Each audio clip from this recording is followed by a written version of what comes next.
और अगर अल्लाह लोगों को उनके जुल्म के सबब पकड़ने लगे तो एक जानदार को जमीन पर न छोड़े, लेकिन उनको एक वक्त मुकर्रर तक मोहलत दिया जाता है। फिर जब वो वक्त आ जाता है तो एक घड़ी न पीछे रह सकते हैं न आगे बढ़ सकते हैं।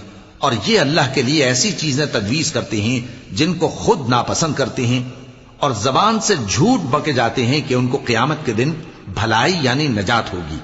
कुछ शक नहीं कि उनके लिए दोजख की आग तैयार है और ये दोजख में सबसे आगे भेजे जाएंगे।